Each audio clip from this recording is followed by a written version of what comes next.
Thank you, Hina. Thank you, Madhav. Ladies and gentlemen, let's put our hands together to welcome the big minister with the big success rate as far as delivering elections in his party is concerned, Mr. Ashwini Vaishnaw. Thank you very much for joining us right here on the India Economic Conclave 10th edition. And these 10 years have coincidentally coincided with the term of the Modi government since 2014. I want to ask you, this time the theme of our conclave is fast track to the top 3. How are we going to do it? You are the man with the Midas touch who has to convert IT, AI, as well as look at semiconductors, electronics, manufacturing, everything. How are you going to do this? What's the roadmap? Thank you, Navika, and thank you for having me here as a part of the conclave.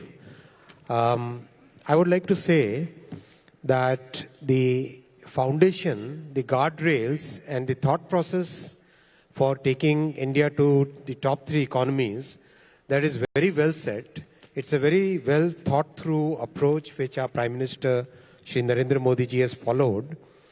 It's basically built on 4 major pillars. First pillar is massive public investment in social, physical and digital infrastructure. Second pillar is huge focus on manufacturing and innovation. And the third pillar is, since our society is very diverse and especially on the economic scales, there is huge diversity. So the third pillar is basically large number of programs which are creating a very inclusive growth. It's basically taking all the people who were left behind in the past 50, 60 years, bringing them into the mainstream. So that's the third pillar. And the fourth pillar is simplification.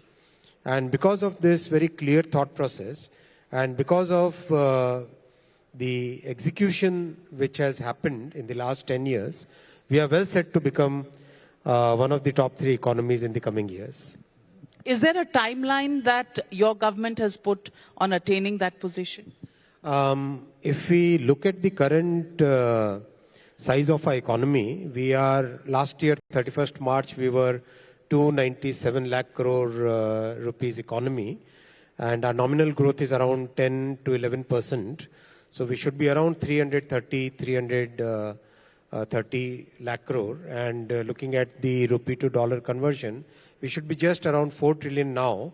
Simultaneously, the Japanese and German economies, which are the ones which we have to overtake to become the third top economy, they are also passing through a very tough phase at this point of time. So my estimate would be, we should be the third largest economy somewhere in 27 or maybe 28, in that time frame.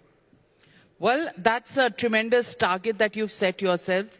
A lot has been said about India becoming, the alternative to China and becoming the global hub for companies across the world. How do you look at that progress which you've undertaken over the last several years?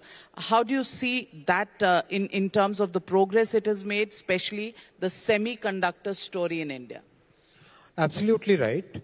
One fundamental thing which differentiates our approach vis-a-vis many other countries' approach is that we believe in IPR, we believe in developing trust, we believe in long-term relationships. And some of the strengths which India has, the huge talent pool, a very clear policy framework, and political stability, all these factors have really helped our economy, helped our country being positioned as a trusted partner for the people who would like to relocate their manufacturing, relocate their services, and also relocate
She said she comes from a village which is like almost 150 kilometers away from Patna.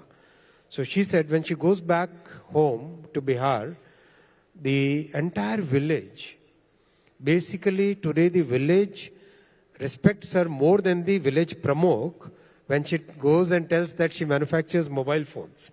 So it's an amazing journey. It's such a big social transformation. Same is the case with semiconductor. Our country tried getting semiconductor industry into India way back in 1962. Lots of efforts were made. I don't say that the efforts were in any case lacking. Efforts must have been proper, but fortunately, it's only during Prime Minister Shri Narendra Modi ji's period that we got success. Our policy was announced on the 1st Jan of 2022, and here we are in December of 2024, and we have already 5 units where the construction work is going on, and somewhere in the middle of 25 we should see the first made in India chip shipping out. Well, first made in India chip coming soon to our country, that clearly is a great achievement. You spoke about political stability. Yes, political stability from the government is there. But what do you do about the parliament where we see more theatre, more adjournments, more what's called ho-halla than we actually see debate on policy issues? We definitely want to run the parliament well. From the NDA side, we are very clear that parliament is a place, as per our constitution, that is a place where we should have very healthy debates, good, strong, fact-based debates, and the opposition should come up with constructive ideas, constructive criticism. It's very unfortunate that the opposition is shying away from its responsibility by taking the route of disruptions. That's very unfortunate. Let me ask you, there's a huge charge that has been put by your party, your government, on the opposition leader, Rahul Gandhi, and you've called him virtually somebody who's working against the interest of India. The issue of George Soros and the association of the Congress party with it has been brought up.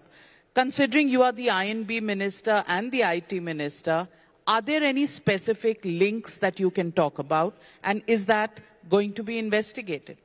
See, we have seen a very clear pattern. Just before a parliament session is to begin, something comes up. We had Pegasus coming exactly 3 or 4 days before the parliament session came in.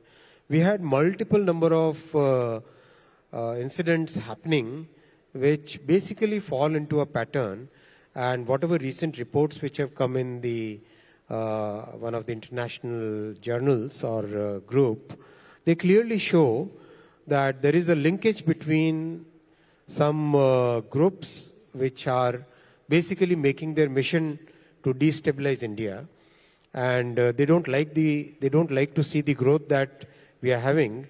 And if you link that, if you look that in the perspective of how many of our opposition party senior persons are senior leaders, they are in a sense trying to denigrate our country, in a sense trying to in all their international speeches and international interactions, they want to show down, they want to keep they obviously don't look at the successes of the country.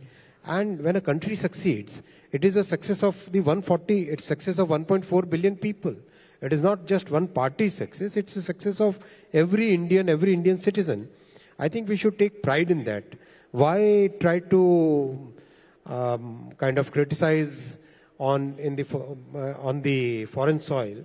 So that pattern is very clear, Navika ji, and that pattern is something which is very disturbing. I don't think any responsible political party should get into that trap. If you're referring to the media part report on this, they did make a mention of the hidden links between investigative journalism and the US government and the OCCRP having links with Soros. But the media outlet has also denied the usage of their report by your party to attack the opposition. So the report that you're depending on is actually questioning the conclusions that you are drawing. How do you respond to that? It's part of the whole system. I'm sure they would have, see, once they publish something, after that, the world is free to look at what they have published and draw the conclusions from the data that they themselves have brought out. Now, they're saying that they cannot use, somebody cannot use what they have published.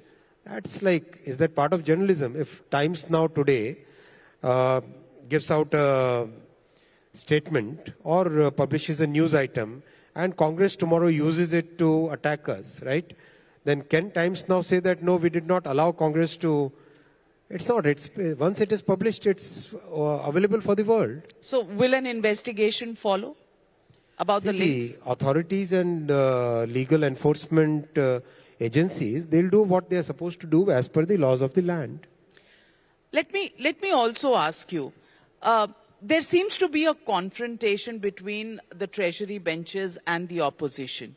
The opposition says you don't allow the House to run. You say they don't allow the House to run. There is one-upmanship. If they want to debate a certain issue, you come up with another issue. Now we have a situation where there's a no-confidence motion against the chairman of Rajya Sabha. There is a privilege motion against the Parliamentary Affairs Minister.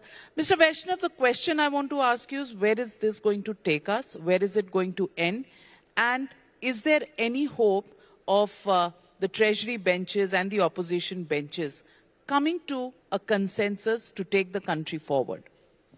Listen, we are very clearly focused on development of the country, improving the living standards of our people, making sure that the opportunities for middle class are better, making sure that the poorer sections in the society, they get the basic needs. There is an inclusive growth.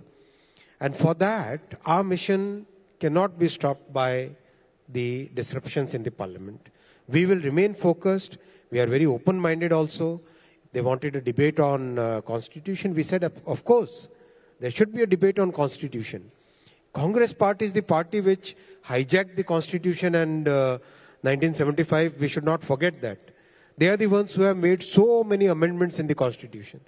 Congress party is the party for which the Supreme Court had to come out and say that there is a basic structure of the constitution which cannot be overridden by the party. So, who are the ones who are pointing fingers? Congress party, when it is pointing that one finger, they should look at the four fingers which are getting pointed at themselves. So the question is, we want constructive debate, we want the House to run, we want the country to focus on the future that we all deserve, the dream that all of us took when we got into whichever field of life that we are in, making a prosperous country, making sure that everybody has opportunities. That's the dream that we are all working towards. Why shouldn't Congress be a part of that dream? While many people today are speculating that the cabinet has passed the decision on one nation, one election, is that to set the cat amongst the pigeons at a time when the opposition is protesting, one could say, far too much in Parliament? Listen, we have made a very clear announcement in the manifesto of Bharatiya Janata Party for the general elections that we believe in one nation, one election, and it's very important. Why should the country waste so much time in conducting elections when the time for building our nation is the most important priority that we have? We have such a clearly laid out path and we have such a big task in front of us that at least next 15-20 years, we should be totally focused on getting the work done. There should be one election done. Then the rest of the period, we should focus on doing the work for our country.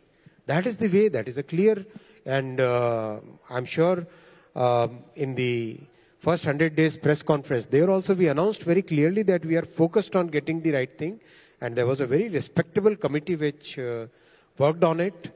A committee which was chaired by Shri Kovindji, who was the ex-president, honorable president. And views were taken from almost all the different stakeholders possible. Since 1983, 26 instances are there where either the Law Commission or a parliamentary committee or the Election Commission of India, somebody or other has basically said that there should be one nation, one election kind of program. And that was the norm in 1951-52. In 1957, almost 6 assemblies, the elections to 6 assemblies was preponed so that there can be a simultaneous election. So there is nothing wrong about it. It's a very positive thought and it's very good for the country. Why should we have a period of model code of conduct where you can't do anything, can't do the development projects? Why should we have so much of the force deployed into elections the entire year? So I think that's a very good thought. Will the bill come this session? Listen, when the bill comes, you'll come to know. You're not going to fall into answering that question directly. I give answers to all the questions directly, exactly what is required to be said. Okay, you wear so many hats. Do you get confused? Sometimes IT, sometimes electronics, sometimes INB. So in INB, let me ask you, the big issue these days is censorship. Our country has had a long tryst with censorship, and now there have been noises inside Parliament and outside about OTT platforms and censorship there. What are your views on that? See, I'm very clear in my views on this subject. See, the context of safe harbor, that came in 1990s. And this came at a time when internet was being developed. Internet was something very new. It was limited to universities, limited to a very few technical oriented people. I was one of them. Luckily at IIT Kanpur, we were among the first ones to have access to internet during those days in the entire country. So a concept of safe harbor was created so that who knows what's going to be put on the net, right? Now, the world has totally changed since then. The internet, which had 0.01% of the world's population was using internet, today 99% of the world is using net. You running a news channel and coming from such a well-respected news group, you have very strong editorial systems. You have checks. You check whether the reporter has given the correct information. There are double checks. There are fact checks. Then there is an editorial method that you follow. Now imagine the trust which has got developed over press and media over 200 years or maybe 200, 300 years. Now that is getting disturbed, that is getting totally destroyed when there is no editorial check. Anybody can say anything without being responsible for what they are saying. Then shouldn't the context, which was good for 1990, when that has changed, shouldn't the rules and regulations and the way we look at the safe harbor concept, shouldn't that change? That's a question which the entire world today is discussing. I've had meetings with more than 20 counterparts across the world, some of them from some of the most liberal countries and some of them from some countries which have very strong regulatory instincts. Each one of them, this spectrum, this end of the spectrum and this end of the spectrum. Each one of them thinks that times have changed, and that's why there is a need to change the context. There has to be accountability of the platform. I'm saying, please mark my words, what I'm saying is there has to be accountability of the platforms. In any case, they have their own policies where they are doing content moderation in their own ways. Why shouldn't they take more responsibility for what is being published on the platforms? That's the fundamental question. I would like it to be debated. I would like all the people who are connected with this, the world of media and the world of technology, and also everybody who's interested in this, please come out, share your views, give your opinions, let the society come to a consensus, and then we can move forward to take that forward. Artificial intelligence. What are the strides that have been made? Open AI and the challenges that it throws up. Also, we've seen cases, that have come up in courts on open AI, on Wikipedia, the information, the also acknowledgement of the content, especially because we come from a news group. Any platform and their search engines can choose our content. How do the payment platforms work? What's the kind of policy that you're looking at in this direction? This is again a major concern. Out of the 4 challenges that we see today, this is one of the major challenges. The challenge is, if the content has been created with so much care, so much effort, so many resources having been put to create that content, and AI digests it without compensating the people who have created the content. It's a big challenge. It's again this is an issue which is being debated across the world, and a solution has to come out for it. There has to be a fair share between the parties, the people who are creating the content and the people who are digesting it and presenting it in a different way. So I believe that there has to be a fair share between the two. So is there a policy discussion in your ministry on how to regulate this? And yes. How soon will we see this policy? Yes, we are debating, we are discussing with almost all the stakeholders, and recently I had a couple of meetings, 2 very serious meetings with the media groups also, and I'll request you to come forward and take your part of the responsibility and educate the people, make them understand the entire.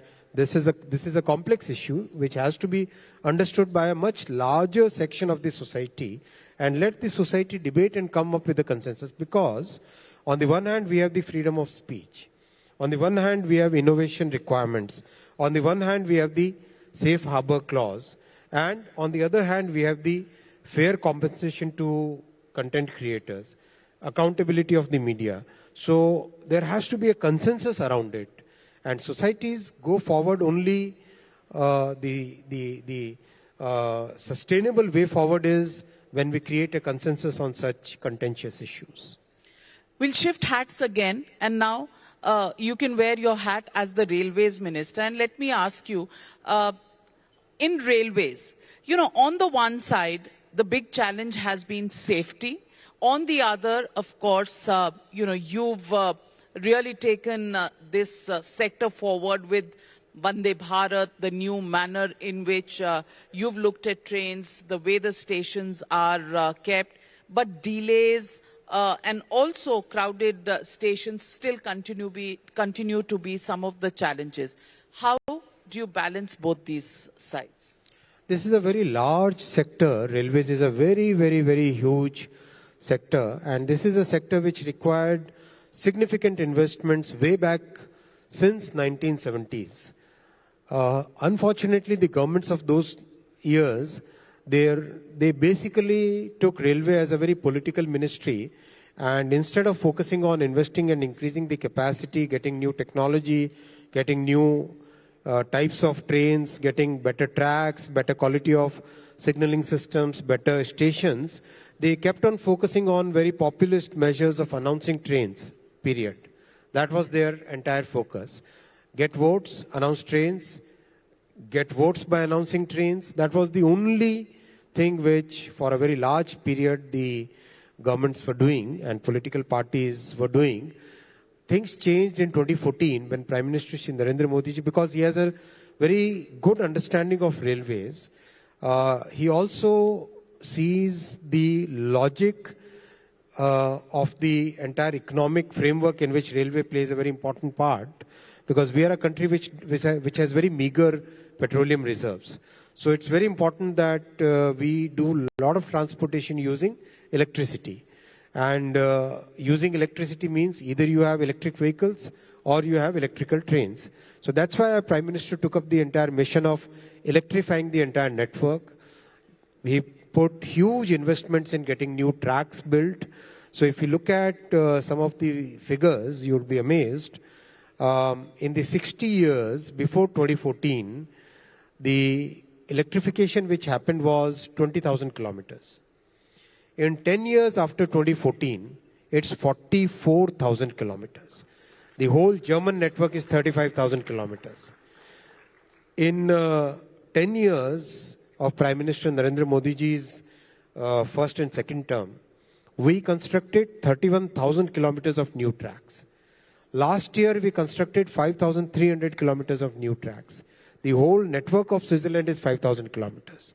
So adding a network like Switzerland in 1 year, and same progress was there in the year before that. So that's the pace at which work is happening. Imagine Kavach kind of technology, automatic train protection technology, ATP it's called, that was introduced globally in all the major railways way back in 1990s and early 2000s.